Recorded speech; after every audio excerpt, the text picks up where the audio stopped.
Bonjour Vincent. Eh ben bonjour. Bienvenue. Comment ça va? Mais ça va et vous? Bah bien. Merci de passer chez nous. Alors plein d'actualités pour vous parce qu'il y a concert bientôt dans la région, ce sera le 1er avril prochain au Théâtre Sébastopol. Il y a La Cigale plus proche de nous le 3, le 4, le 5, le 6 et le 7 décembre à Paris. Il y a aussi un film documentaire, je ne sais pas si c'est tout le monde, ça c'est projeté au Cinéma Le Majestic en avant-première ce jeudi soir. Et puis l'album Panorama. Alors, on va parler un petit peu de tout ça, évidemment, avec vous. D'abord, là, vous êtes en rencontre avec le public. Tout à l'heure, au Furet du Nord, d'à peu près 3/4 d'heure. C'est un exercice que vous aimez, ça, ou pas? Ah oui, j'aime bien ça. En fait, je sais pas pourquoi, ça m'a toujours plu de... Déjà, la promo en général, c'est quand même une chance d'être invité, de pouvoir parler. On fait les projets tout seul dans son coin la plupart du temps. Donc, c'est un moment où on se justifie. Enfin, en tout cas, on explique un peu pourquoi on a fait les choses. Et quand c'est en public, je sais pas, il y a un écho. Là, on présente le film aussi un peu partout. À chaque fois, il y a des débats après les projections. Et c'est super parce que c'est des questions inattendues. Et puis, il y a quand même, on peut faire sourire les gens en répondant à certaines choses. Il y a des moments où on peut. Enfin, je sais pas, c'est un peu comme un mini-spectacle. Donc, j'aime bien. Et c'est quelque chose qui vous inspire aussi pour la suite ou pas? Non, vous tenez compte un peu de ce qu'ils vous disent, vos fans? En fait, ces phases-là, on parle quand même beaucoup de soi quand on est en promo et tout ça. Donc, c'est des phases qui sont très marrantes à faire, mais qui ne sont pas très inspirantes parce que c'est vraiment très auto-centré. Donc, souvent, quand on a fini ça, on n'a qu'une hâte, c'est de pouvoir réécouter ses amis et se rebrancher sur d'autres gens et être un peu plus dans l'écoute. Mais par contre, c'est agréable. Et puis, oui, de temps en temps, les gens vous font des réflexions, ça arrive jamais qu'on se dise « Ah bah, du coup, je vais tout de suite appliquer ça », mais souvent, ça fait son chemin un peu inconsciemment. Ouais. Voilà, ça travaille. Sans doute.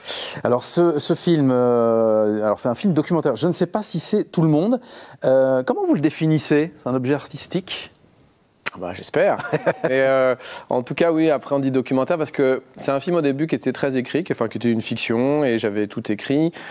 Et puis assez rapidement, comme je voulais présenter différents personnages et qu'on comprenne un peu à chaque fois qu'est-ce qui animait les gens, qu'est-ce qui était sur chacun des personnages, qu'est-ce qui compte pour lui, qu'est-ce qui lui fait de l'effet, qu'est-ce qui fait battre son cœur.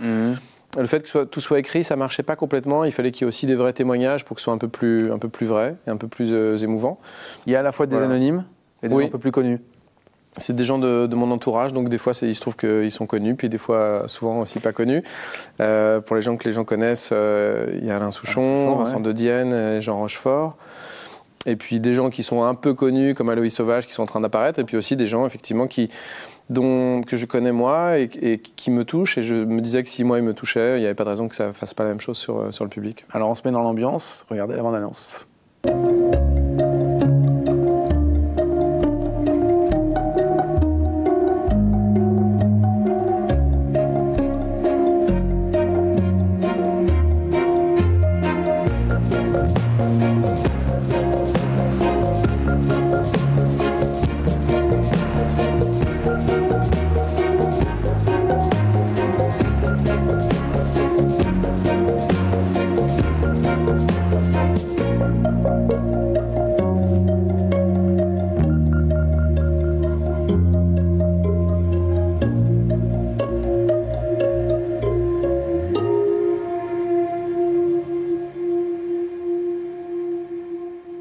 Je voudrais que vous me parliez de Jean Rochefort, qui est dans ce film. C'est quand même une saveur particulière, puisque là, pour le coup, c'est l'une de ses dernières apparitions.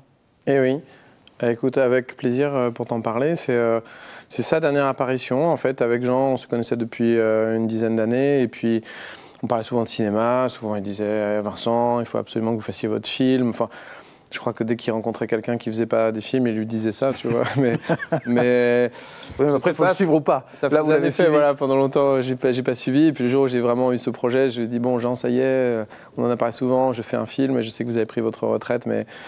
quand même, voilà, je peux pas ne pas vous en parler. » Et puis il m'avait d'abord dit non, parce qu'il était fatigué. Puis après, il a rappelé en disant, voilà, j'aimerais bien venir, que ce soit mon dernier jour de tournage. Et donc on savait ça quand il est venu. Donc forcément, c'était un moment qui était fort pour nous. On était une petite équipe et tout le monde était très conscient de la chance qu'on avait de tourner ces plans avec lui. Ouais. Alors ce qui est formidable dans votre travail, parce qu'il y a aussi l'album Panorama, c'est que tout est lié finalement entre le cinéma, entre la musique, entre la scène, tout fonctionne ensemble. C'est un vrai projet artistique. C'est votre... Oh, bah ça c'est presque malgré soi, parce que c'est même si on voulait que les choses soient séparées, forcément ça vient de vous, donc il y a toujours un cousinage entre les choses. Dans l'absolu, on peut vraiment écouter le disque sans avoir vu le film et ainsi de suite et voir le spectacle, ce qui a été le cas. D'ailleurs, le spectacle a commencé à être joué, l'album était à peine sorti, mais forcément, oui, c'est le reflet à chaque fois d'une période et de centres d'intérêt qu'on a à un moment donné. Donc il y a quelque chose de commun, il y a beaucoup ça et dans l'album et dans le film. Le fait de donner à sentir le présent, qu'est-ce qui aujourd'hui compte pour nous, qu'est-ce qui nous a fabriqué, qui fait qu'on en est arrivé là, qu'est-ce